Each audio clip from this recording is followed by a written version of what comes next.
오늘도 다양한 SCP들을 격리하는 데 애를 쓰고 있는 재단. 재단은 어지간하게 위험한 존재가 아니고서야 가능하면 안전하게 격리하고 연구하는 것을 목표로 하고 있는데요. 그런데 이런 재단이 깔끔하게 멸종시켜버린 존재가 있다고 합니다. 오늘은 재단이 멸종시킨 존재가 무엇인지, 그리고 어떻게, 또 도대체 왜 멸종시킨 것인지에 대해서 알아보도록 하죠.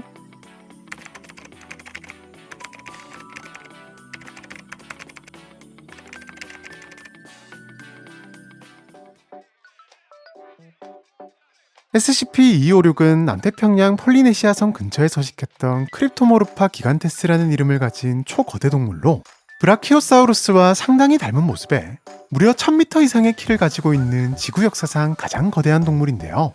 이렇듯 눈에 안 띌래야 안 띌 수가 없는 덩치를 가지고 있음에도 256은 이름과 모습은커녕 존재 자체가 전혀 알려져 있지 않은데, 이는 바로 256이 가진 특이한 변칙성, 항밈적 위장 능력 때문. 항밈적 위장 능력이란 다른 생명체가 자신을 인지하거나 기억하는 것을 방해함으로써 자신의 존재를 숨기는 다소 특별한 능력으로, 이 때문에 256은 분명히 존재함에도 대부분의 생명체들은 256의 존재를 제대로 인지할 수도 없으며, 설사 256을 인지했다고 하더라도 금세 256의 존재는 물론 256을 봤다는 것 자체를 잊어버리게 된답니다. 이 특별한 능력은 덩치는 크지만 순한 성격을 가진 256이 포식자들에게서 살아남기 위한 수단으로서 발달시킨 것으로 보이며, 실제로 이 능력 덕에 수백 년간 안전하게 생존할 수 있었는데요. 게다가 256은 널찍한 쟁반 모양의 발을 이용해 바다 위를 걸어다니는 것이 가능했는데, 이 덕에 주로 육지에서 30km 이상 떨어진 바다 위에서 생활하며 포식자의 접근을 원천 봉쇄하기도 했답니다. 이렇듯 생존에 최적화된 능력들을 가진 256은 재단을 만나기 전까지만 해도 많게는 수천 마리씩 무리지어 지낼 만큼 잘 살고 있었는데요. 하지만 재단을 만나면서 이 녀석들의 운명은 급속도로 변하기 시작했으니, 존재 유무를 제대로 발견하기도 힘든 항밈의 특성상 재단 역시 아주 우연한 기회로 256을 발견했는데요. 재단 박사들은 항밈을 대처할 방법으로서 기억 유지 물질에 대한 광범위한 연구를 진행 중이었고, 이 과정에서 256의 서식지 근처인 마이키티 섬의 원주민들이 사용한다고 알려진 테오코가라는 물질에 대한 정보를 입수한답니다. 섬의 원주민들이 전통 종교의식에 사용하는 테오코가는 약간의 환각 효과와 함께 항민적 작용을 억제하는 기억유지 효과를 가지고 있었는데요. 그것도 재단이 개발한 W급 기억유지 물질과 상당히 유사한 화학 구조를 가지고 있었답니다. 이에 즉시 A 박사가 섬으로 파견되었고, 테오코가를 연구하는 과정에서 근처에 있던 256 무리를 발견한 것인데요. 네, 마이키티 섬 원주민들은 수백 년간 256을 볼 수 있었던 지구상의 유일한 존재였던 것. 물론 이들도 256을 동물이라고 생각하지 못했는지 세상을 방황하는 정령인 폴로온 가카오로 여기고 있었답니다. 그들의 신화에 따르면 폴로온 가카오는 신에게 하늘과 물이 섞이지 않도록 수평선을 유지하는 임무를 받은 정령으로, 인간에게는 한없이 선하고 우호적이지만 너무 덩치가 커 둔한 탓에 임무를 제대로 수행하지 못하곤 하는데, 그때마다 하늘과 물이 뒤섞여 폭풍과 태풍이 발생하는 것이라 여겨온 것인데요. 사실 256은 지극히 안전한 것은 물론 강력한 항민적 능력 탓에 재단이 따로 격리할 필요도 없었지만, 생전 처음 보는 덩치와 변칙성을 가진 SCP를 보고 가만히 있을 수 없었던 박사는 256을 관찰하고 연구하기 시작한답니다.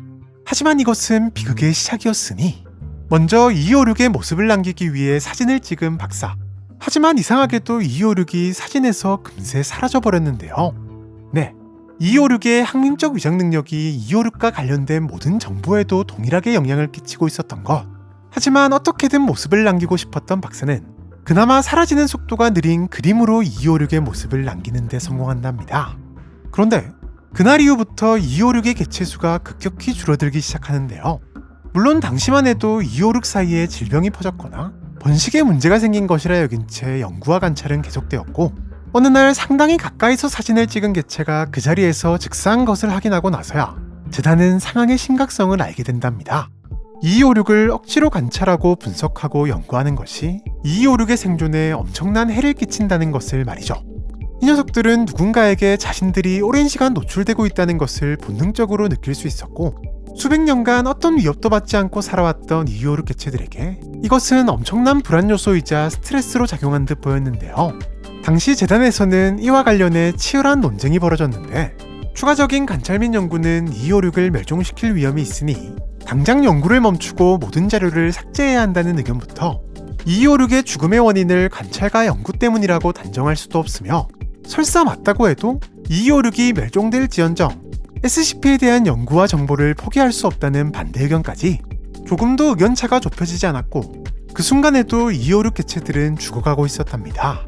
결국 첫 발견 이후 12년이 지난 시점 256 개체 수가 눈에 띄게 줄어들었으며 재단은 그제서야 급하게 새로운 데이터 수집을 중단하고 기존의 데이터만 분석하고 보존하기로 결정하지만 결국 2006년 10월 30일 256의 마지막 개체가 목숨을 잃고 마는데요.